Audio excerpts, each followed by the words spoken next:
17-0-1589. There's a motion to bring forward a substitute by Juan. I'll second it for item 15.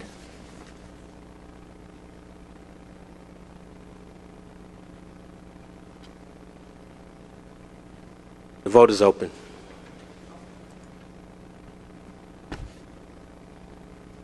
Vote is closed. 6 yeas, 0 nays, 1 abstention. The substitute is brought forth. Okay. This is 17-0-1589. This is an ordinance by members Bond, Martin, Shook, and I believe Juan was also a sponsor, amending the governance of the City of Atlanta General Employees Pension Plan, a police officers pension plan, and firefighters pension plan to consolidate and restructure their respective boards of trustees without changing employee benefit contributions or retirement benefits for the purpose of incorporating industry best practices and enhancing investment returns and for other purposes. Now, let me make a few introductory remarks, if I may. What we're going to do today is simply hear some of the background and get some context. The administration will say what the intent of this paper is. For those of us who have been around, back when we had the pension restructuring conversation early on in Mayor Reed's tenure, pension governance and investment management originally was also a part of the discussion. And what we quickly found out was it was going to exhaust all of us to do what we did, which was just around the restructuring of the policy itself. What was then sort of left aside but brought up again as something that needed to be looked at was when the Blue Ribbon Commission took another look and reminded us of their premise that there was a lot of money that was being spent, for duplicative sort of oversight and management costs instead of flowing to pensioners. So this is the administration's attempt to restart that conversation. There is no way we'll be able to digest an idea this big and complex today, and so clearly we're going to need a work session. And so Mr. Pace is going to, at everyone's earliest convenience, convene a meeting where we can have council members, administration, union leaders, and current pension trustee members and others to wade into this. Ms. Adrian. And I would just request that we invite an industry leader to help us with some of the technical questions. All right. So I would only echo Councilmember Shook's summary. We look forward to the work session to talk about the details of this. The legislation has been forwarded to the pension boards, who will be discussing it in their October meetings. And so they are aware that this is not being discussed today and that they will obviously be invited to participate in the work session as well. So there's a motion to hold by Juan, a second by Martin. Let me ask the committee a couple questions here. First of all, is there any sort of introductory presentation that y'all would like to make, just to sort of set some of the context for this and to frame some of our thoughts as we move forward? I do have something brief for the committee, but I hadn't planned on discussing it today. I was going to distribute it to you now and provide it electronically, obviously, to the pension boards so they could marinate through it. But in summary, to your point, in your initial comments, Councilmember Shook, the intent is to do really 3 things. Create a governance and audit structure that keeps all the boards compliant, to create an additional vehicle to ensure that we have industry experience, expertise, and a different process around the investment management component of the committees, and to retain the current level of participation of participants. There is no intention of removing participant members in the current form of trustees from any of these processes, but to certainly to add some different layers that we discussed in great detail in 2011, and then again in 2014, 2015 with the efficiency commissions, to add those components to the actual structure. We've discussed those things in the past. We're really looking to move them forward in terms of the code and the actual structure of the day-to-day operations of these boards. Mr. Beard, did you have anything you wanted to add? No, so Finance is taking a look at this from the perspective of what does the math look like? What does this mean to dollars and cents to pensioners? So as part of the work session, we'll be looking at, if you recall earlier, we had this curve that we had built out that modeled the old state versus what we projected the new state will be.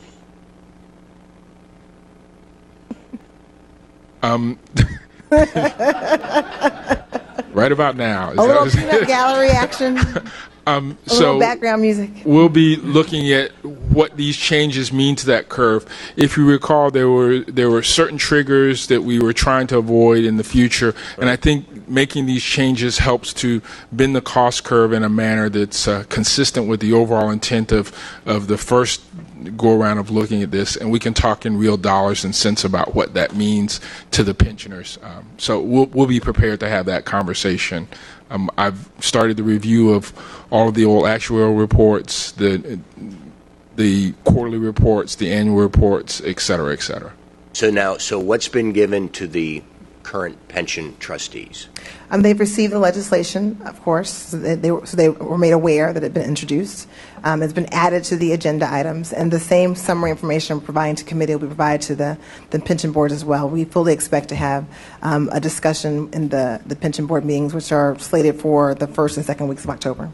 So just a personal, some expectations of mine. I know the premise is that a lot of money that would otherwise flow to pensioners gets sort of evaporated because of overhead and duplicative management costs and right. fees that we really shouldn't have to be paying in a more sort of efficient system. So I'm going to be interested to see somebody actually sort of make that case, right. and so we go from the whereases to here are some real life examples. And then I think it's important to say that this draft legislation really is,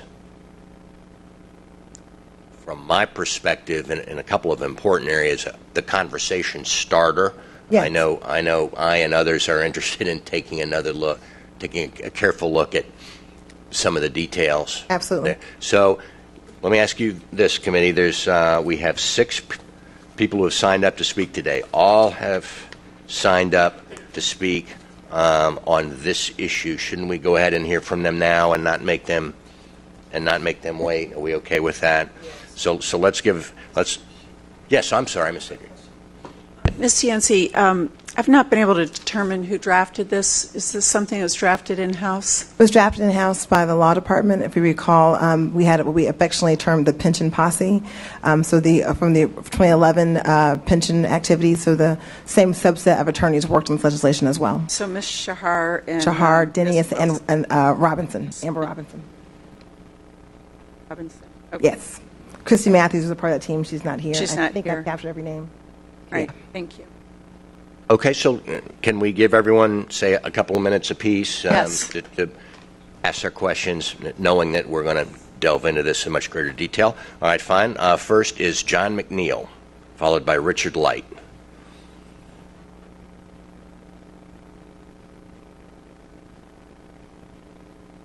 Good afternoon. Afternoon.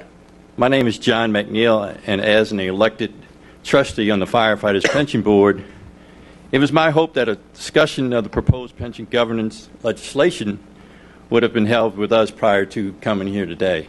However, I understand now that's going to happen.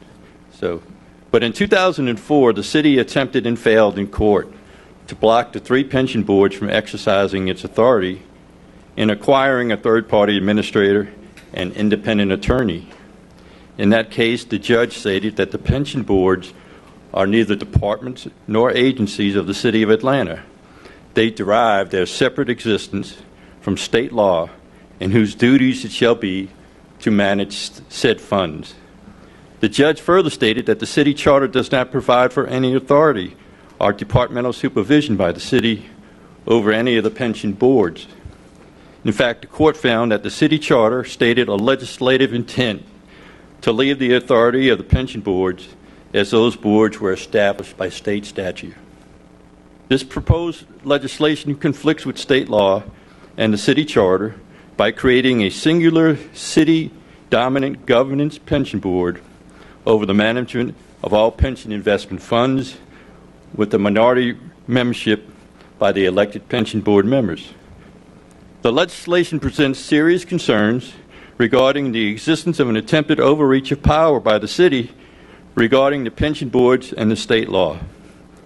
Passage of this legislation due to haste and lack of due diligence could potentially result in litigation requiring a resolution by the courts to ensure the city's compliance with state law. As a member of the Firefighters Pension Fund, as a member of the Firefighters Pension Board, this committee, I recommend to you that it not go any further than where it is today. Thank you. Well, by that, what you mean is we hold it for further discussion? Sure. We're certainly open for the discussion to talk about it. Or are you saying it's dead on arrival? I'm saying that I believe that it needs further discussion to avoid. Well, that's what. So we're all in violent agreement about that. But I'm saying also that there's state law that says what is proposed is not going to be legal. So. Okay. And very clearly, we're going to have an extended discussion so that we lay people here can understand that. And do you have the latest one, the substituted legislation? I got one on Monday.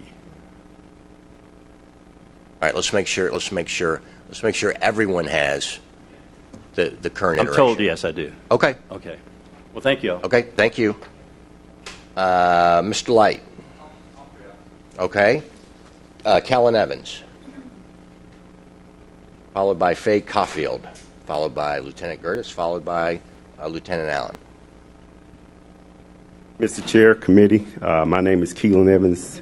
I'm the chair of the Atlanta Firefighters Pension Fund. I've been on the board since the year 2000, and I've been the chair for at least 14 years. I'm not going to rehash what Chief McNeil just said. It's just this whole thing, it just bothers me about how we've eliminated or the attempt to eliminate representation of the firefighters or the employees. We would like to have a strong say in how our pension is administered and to represent our members well. And we cannot do that with just one member on the board, on that board for each fund. I'm looking forward to the work sessions, and we can rehash everything at that time. Thank you. Okay, thank you. Ms. Caulfield. Afternoon. My name is Faye Caulfield, and I am a retiree from the City of Atlanta Police Department. I've been retired 15 years, and not once during that 15 years have I had any concern about receiving my pension check on time. I've received it on time. I've never worried about it being reduced. Now, my concern is that my understanding is the City of Atlanta Police Pension and the Firefighters Pension Funds are among the top 25 funded programs in the United States. The Police Pension Fund has over $1 billion, which guarantees that I will receive my pension for the rest of my life, no matter how long I live. I do not have that faith if it is turned over to the city to control. The city had to reduce the pension plans of the general employees down to 1% because they said it was some kind of management problem. We don't have those management problems in the police department's pension, and I'm sure we don't have it in the fire department's pension. All we have to do is look to the city of Detroit and what happened to Detroit when it started having financial problems, and their pensioners had to actually apply for food stamps, and some lost their homes because of mismanagement by the city of their pension. I don't have that worry. I'm not concerned about it. I worked hard for my pension. I stayed here. I did my job. I don't want anybody to have control over my pension but a board that is made up of police and others that know. And there's no way any of you can say that we have mismanaged the money, because we keep getting our pension. There's no problem. We have $1 billion in our pension plan. So I don't see this as no more than an attempt by the city to get their hands on that $1 billion. All right, thank you. Lieutenant Gertis. then Lieutenant Allen.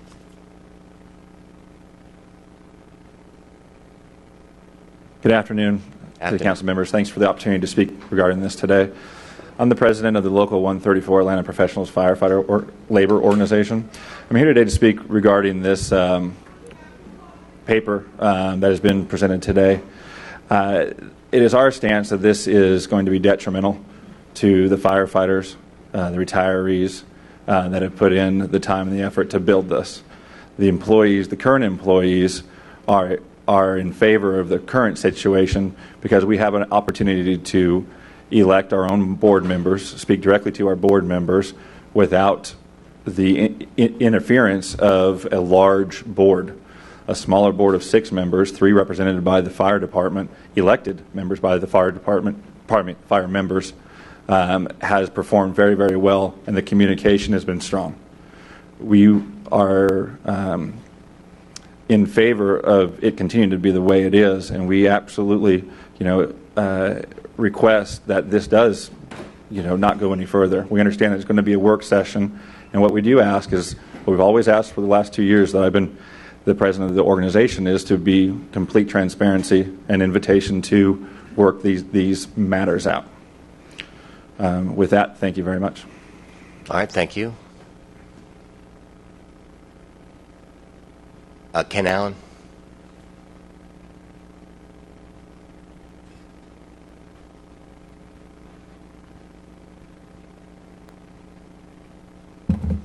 Ken Allen, I'm National Representative for NAGE and IBPO.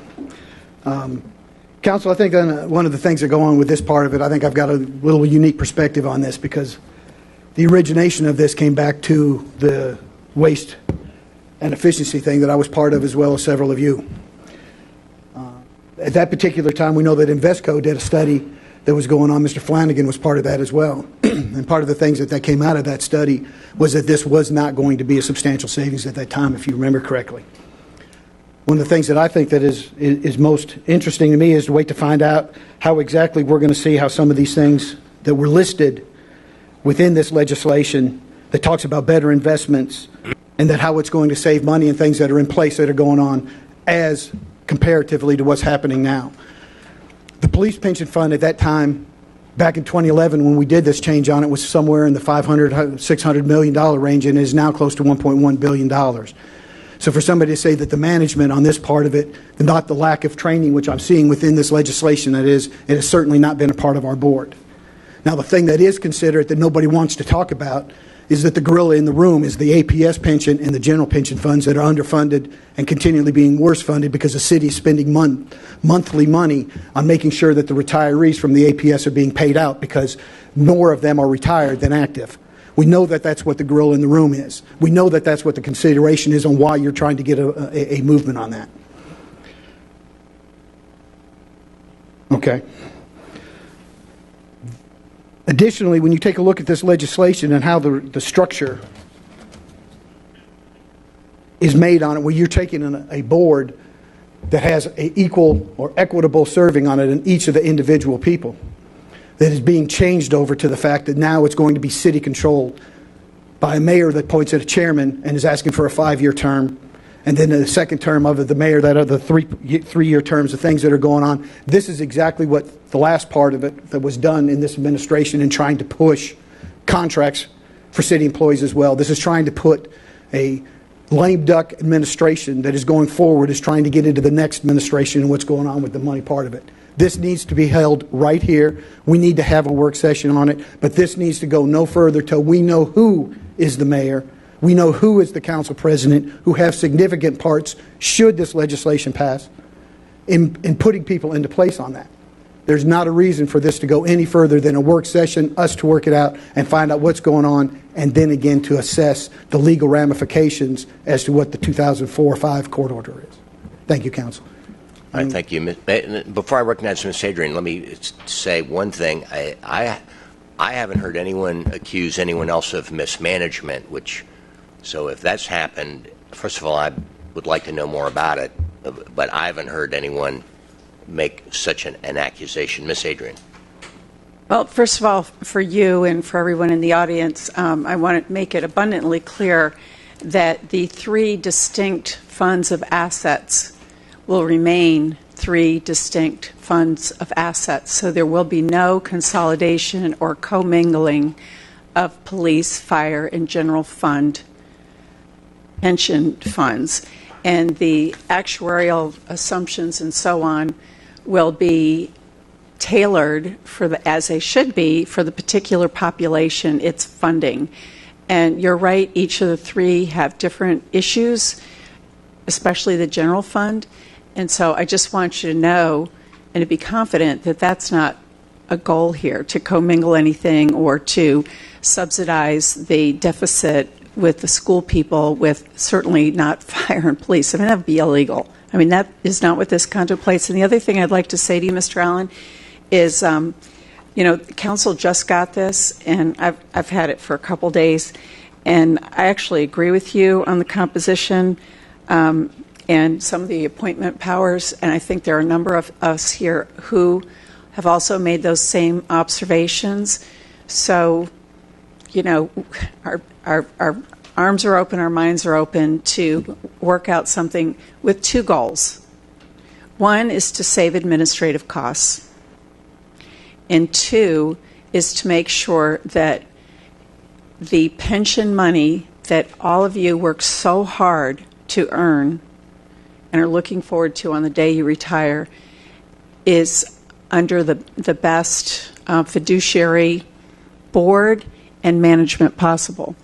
And that's not a diss on anybody that's there and who's served ably, but we have some best practices that would be smart to lay on and would benefit all the employees, thousands of people who, as the young lady said, count on their check showing up on time every month, fully funded. Just a response back to that part of it, ma'am. If you put a board that's in control, that has the ability, and I've already mentioned this, and again, I talked with this extensively with Mr. Flanagan when this was going on during this committee. If you put a super board in place, the opportunity for them to be able to do loan or transactions that deal with other parts of money on it has possibilities to be done with that vote. Mr. Allen, that's illegal. That's illegal. And if you and anyone who has studied fiduciary duties for pension boards, you can't do that. Period. It would be what's the big word? The abolition of abdication of fiduciary responsibilities. So for you to stand up there and put that fear in all the employees that are listening is irresponsible. No, it's not. It's irresponsible. It is irresponsible because that. You've got 15 council members who would never put together a board that would make that possible. This plan has to be mayor-proof, whether we got a great mayor or a bad mayor. It has to be recession-proof. It has the employees' pension money at its heart, period. And it's not political because, by the way, it will be under the next mayor's governance, so you can put that one to bed too, okay? So let's not get everybody scared because that's not a productive way to start this conversation. I'm not trying to scare a person, but I'm trying to tell you is that conversations that I had with a person that was very much directed in this at this time frame on it said that was a possibility. I'm sharing that with you. I'm sharing it with the other employees on it because it is a possibility and it is a responsibility of us to discuss it. That's fine. We can iron that part of it out and make sure that that's ironclad within the legislation, and then nobody has to worry about it. That would be the way to finalize it, I think, instead of standing over here and you and I going back and forth over it. Okay. Well, we're all looking forward to the work session. I just want to say 4 things. I had not planned on getting into the details of explaining the recommendation or the legislation today. It's possible that we've already done that, though, because we've misrepresented it. So I want to be clear, this is not about the APS funding level. APS's funding level is handled by the school board, and they have meetings where they discuss their inability or their interest to fund their levels, and we have no impact on that.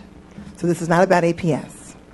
It is also not about mismanagement of funds. No one has accused anyone of mismanaging funds. No one's accused anyone of commingling funds. No one's accused anyone of any improper behavior. It is about taking steps to have governance and audit and to capture funds that we already know we're spending in a duplicative way. If you attend pension board meetings, which some people do, but most people do not, but they are public and they are in this building. The first week of the month, on Wednesday, is general employee, and on the second week, on Tuesday, is police and fire back to back.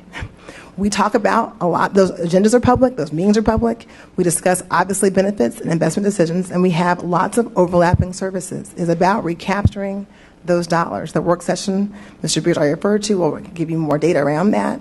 The last piece is ensuring that the pensioners and the current participants play a role and continue to be elected to the boards. So I realize legislation is rather complex, lots of strike-throughs, et cetera. When we get to that work session, we'll break it out and what it really means. But there is no intention of separating the people who actually receive benefits, who are paying into these plans, from being a part of the decision-making process of these plans. And so I look forward to the work session as well. But I would hate for us to leave this space under any misguided intention that this is about some inappropriate use on one hand or about redirecting activity on the other hand. It's about protecting the financial opportunities that should be in this pension plan for the 5,000 plus employees, many of whom are not in a union, because the pension plan used to go to every employee in the city. That includes unclassified people whose voices you have not heard. And to ensure that they have the funds they're supposed to have at the time of their retirement. That's what it's about. And I look forward to the discussion. So I'd like to add to that, sir. The other part of the discussion is timing. We came out of recession. We went through all the angst of a recession. It was painful. It hurt. We watched general fund revenues decrease, turn around in 2013 or so. We're in a good place. So the time to have a conversation like this is when you're not in a situation of extremists. When things are going well, you want to sit down and have the conversation, because as sure as I'm sitting here today, another recession will come. It may not come next year. It may not come for 3 years. But at some point, things are cyclic. So if we're going to have conversations, I'd rather have the conversations in good times and sit down and have a measured conversation with all the facts on the table than have someone have to make a decision in some state of extremis. So the recession is coming. When, I can't tell you, but the time to have a conversation about these sorts of things is when times are good and you can make an educated, informed decision rather than a rushed one. All right, thank you. Point well taken. So there's a motion to hold by one, which was seconded by Mr. Martin. If there's no further comment, let's vote, please. The vote is open.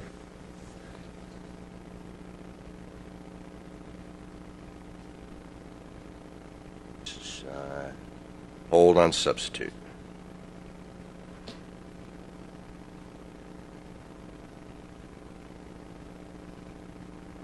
Vote is closed. 7 yeas, 0 nays. This item is held.